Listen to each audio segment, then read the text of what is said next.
Jadi itulah yang dilakukan oleh Rasulullah Sallallahu Alaihi Wasallam ketika beliau menjadi imam, maka beliaulah orang yang paling cepat sholatnya ketika menjadi imam dalam sholat. Tapi kalau beliau sholat sendirian, sholat malam, sholat sunnah dan seterusnya, beliau adalah orang yang paling panjang sholatnya. Oleh karena itu, kalau kita sholat sendirian di rumah, sholat malam, ini bisa kita baca surat-surat yang agak panjang. Contoh umpamanya, kalau kita sholat sendirian di rumah, kita rakaat pertama pakai surat Yasin, mungkin 83 ayat. Lalu rakaat kedua surat Al-Mulk Tabarok itu 30 ayat.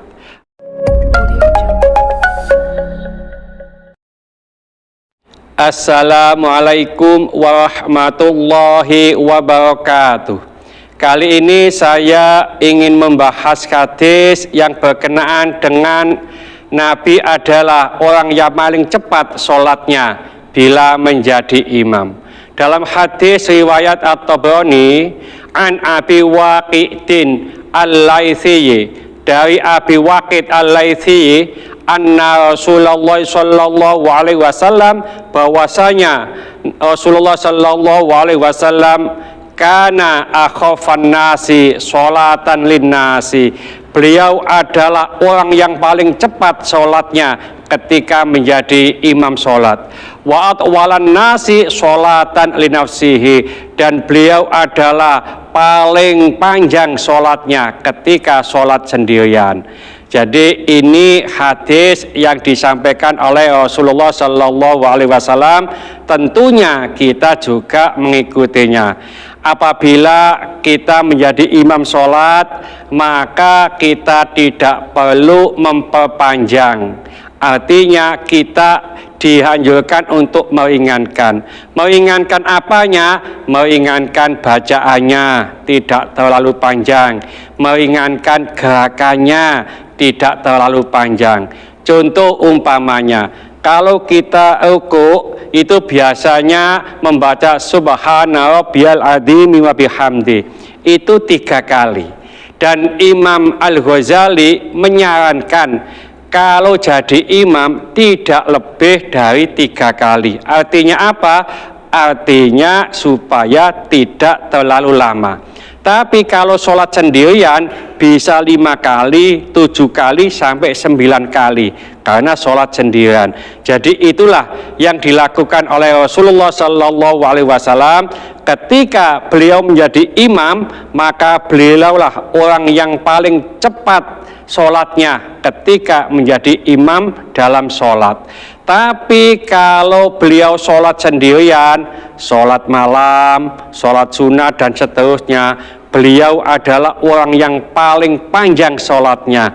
Oleh karena itu, kalau kita sholat sendirian di rumah, sholat malam, ini bisa kita baca surat-surat yang agak panjang. Contoh umpamanya, kalau kita sholat sendirian di rumah, kita rakaat pertama pakai surat Yasin, mungkin 83 ayat.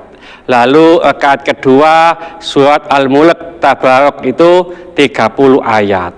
Atau kita balik umpamanya, rakaat pertama kita pakai surat Al-Waqiah yang ayatnya 96. Rakaat kedua pakai Yasin yang 83. Atau umpamanya kita pakai surat Al-Mursalat, yaitu surat yang ada di juz 29 terakhir, 50 ayat. Lalu rakaat kedua pakai surat An-Naba amma yatasaalun, itu 40 ayat. Atau umpamanya kalau kita di rakaat pertama pakai amma yatasaalun yang 40 ayat, maka rakaat kedua umpamanya pakai abasa wa tawalla, itu 42 ayat, cuma ini pendek. Atau umpamanya kita baca Sabbihisma rabbikal a'la, rakaat pertama itu 19 ayat. Lalu umpamanya kita di rakaat kedua hal ataka 26 ayat. Atau umpamanya kalau kita hafal surat Al-Jumu'ah ya, jadi yusabbihu lillahi ma fis samawati dan seterusnya itu, ini adalah 11 ayat. Rakaat kedua al-munafiqun idza ja'akal munafiquna qalu nasyhadu umpamanya dan seterusnya. Ini juga 11 ayat. Yang penting kita kalau jadi imam ini sholatnya pendek, ringan. Kalau sholat sendirian ini dianjurkan untuk memperpanjang sholatnya. Mudah-mudahan sedikit ini dibarengi hidayah oleh Allah Subhanahu wa Ta'ala. Mudah-mudahan bermanfaat bagi kita semuanya. Sampai jumpa di video yang akan datang. Akhir kalam, wassalamualaikum warahmatullahi wabarakatuh.